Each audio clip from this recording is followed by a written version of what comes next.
Assalamualaikum warahmatullahi wabarakatuh. Perkenalkan, nama saya Hilda Desma Fitri dengan NIM 21042032 dari Prodi Ilmu Administrasi Negara, Fakultas Ilmu Sosial, Universitas Negeri Padang. Yang mana video ini merupakan tugas dari mata kuliah Teori Sosial.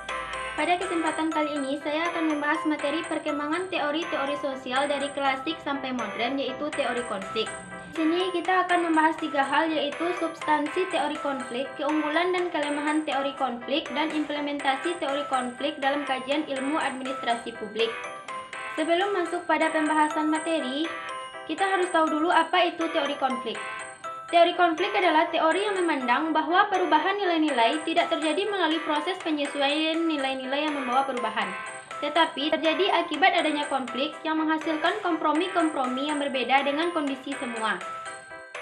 Baiklah, kita akan masuk kepada pembahasan yang pertama, yaitu substansi teori konflik.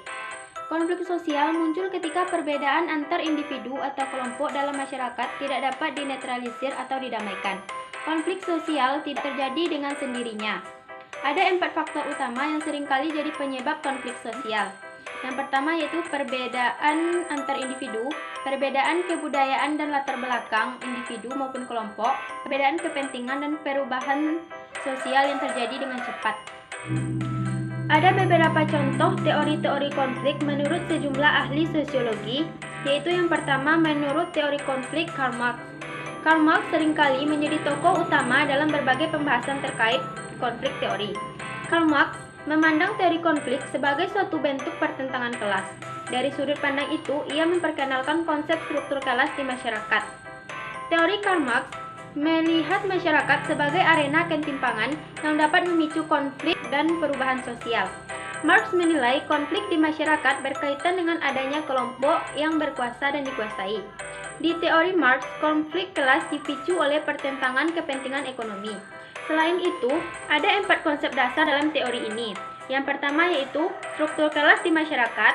Yang kedua, kepentingan ekonomi yang saling bertentangan di antara kelas yang berbeda. Yang ketiga, adanya pengaruh besar dilihat dari kelas ekonomi terhadap gaya hidup seseorang. Dan yang keempat yaitu adanya pengaruh dari konflik kelas terhadap perubahan struktur sosial. Pertentangan kelas menurut Karl Marx dipicu oleh perbedaan akses terhadap sumber kekuasaan, yakni modal. Dalam masyarakat kapitalis, hal itu menciptakan 2 kelas yang saling bertentangan, yaitu bourgeois dan proletariat. Yang kedua yaitu teori konflik menurut Lewis E. Coser. Lewis Coser menilai konflik memiliki fungsi positif jika bisa dikelola dan diekspresikan sewajarnya. Sosiologi konflik Lewis Coser mempengaruhi sosiologi konflik pragmatis atau multidisipliner yang digunakan untuk mengelola konflik dalam perusahaan atau organisasi modern lainnya. Teori konflik menurut Lewis E. Coser memandang sistem sosial bersifat fungsional. Menurut Coser, konflik tidak selalu memiliki sifat negatif. Konflik juga dapat mempererat hubungan antar individu dalam suatu kelompok. Coser meyakini keberadaan konflik tidak harus bersifat disfungsional. Oleh karena itu, keberadaan konflik dapat memicu suatu bentuk interaksi dan memicu konsekuensi yang bersifat positif.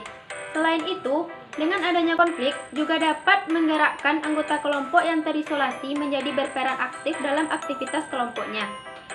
Selain itu, Coser mengelompokkan konflik sosial menjadi 2 jenis, yaitu konflik realistis dan non-realistis. Konflik realistis adalah konflik yang berdasarkan dari kekecewaan individu maupun kelompok atas berbagai bentuk permasalahan dalam hubungan sosial. Sementara itu, konflik non-realistis lahir karena ada kebutuhan pelepasan ketegangan dari salah satu atau 2 pihak yang berkonflik. Ketiga yaitu teori konflik menurut Ralph Dahrendorf. Menurut Ralph Dahrendorf, konflik hanya muncul melalui relasi-relasi sosial dalam sistem. Maka itu, konflik tidak mungkin melibatkan individu ataupun kelompok yang tidak terhubung dalam sistem. Dalam teori Dahrendorf, relasi-relasi di struktur sosial ditentukan oleh kekuasaan. Kekuasaan yang dimaksud oleh Dahrendorf adalah kekuasaan atas kontrol dan sanksi yang memungkinkan pemilik kekuasaan memberikan perintah dan meraih keuntungan dari mereka yang tidak berkuasa. Pada awalnya, Dahrendorf merumuskan teori konflik sebagai teori parsial yang digunakan untuk menganalisis fenomena sosial. Lantas, Dahrendorf melihat masyarakat memiliki 2 sisi yang berbeda, yaitu konflik dan kerjasama. Berdasarkan pemikiran itu, Dahrendorf menganalisis konflik sosial dengan perspektif dari sosial fungsionalisme struktural untuk menyempurnakan teorinya. Dia pun mengadopsi teori perjuangan kelas Marxian untuk membangun teori kelas dan pertentangan kelas dalam masyarakat industri. Dahrendorf mengaitkan pemikiran fungsional mengenai struktur dan fungsi masyarakat dengan teori konflik antar kelas sosial.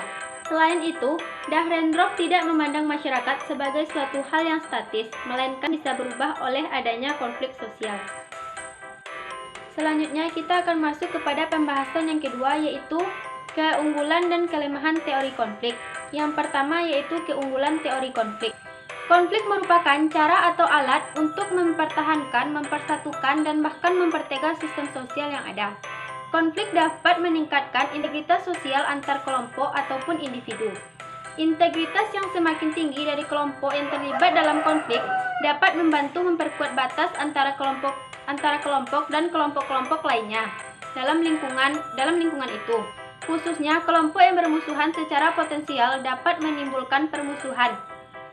Tidak hanya itu, konflik antar kelompok juga dapat meningkatkan solidaritas internal dalam kelompok-kelompok yang terlibat konflik. Konflik di dalam kelompok mencegah antagonisme yang tidak dapat dihindari yang menandai semua hubungan sosial dari menumpuknya sampai satu titik di mana hubungan itu sendiri menjadi terancam. Yang kedua yaitu kelemahan teori konflik. Kelemahan teori konflik adalah mengabaikan ketertiban dan stabilitas, juga berideologi radikal, serta teori klasik hanya relevan pada awal kapitalisme dan tidak lagi sesuai dengan masyarakat industri pas-kapitalis. Selain itu, teori konflik juga menyebabkan kerataan hubungan antara anggota kelompok, mengakibatkan perubahan kepribadian para individu, mengakibatkan rusakan harta benda dan nyawa manusia, dan menimbulkan dominasi atau penaklukan oleh salah satu. Baiklah, kita akan masuk kepada pembahasan materi yang terakhir, yaitu implementasi teori konflik dalam kajian ilmu administrasi publik. Konflik merupakan suatu peristiwa atau kejadian yang tidak dapat dihindari dalam kehidupan organisasi. Oleh karena itu, seiring dengan dinamika dan perkembangan organisasi, maka organisasi yang dinamis membutuhkan konflik pada tingkat yang optimal guna meningkatkan pemahaman terhadap masalah-masalah yang muncul dalam setiap interaksi, baik antar individu maupun antar kelompok. Konflik organisasi, khususnya pada organisasi publik, merupakan bidang kajian yang relevan dalam administrasi publik, karena konflik organisasi merupakan tema kajian teori organisasi, sedangkan teori organisasi merupakan fokus administrasi publik. Teori organisasi adalah studi tentang bagaimana organisasi-organisasi berfungsi dan bagaimana organisasi-organisasi mempengaruhi dan dipengaruhi oleh lingkungan, di mana organisasi-organisasi tersebut beroperasi. Teori organisasi mempelajari desain, operasi, perubahan dan redesain organisasi guna memelihara dan meningkatkan keefektivitasan.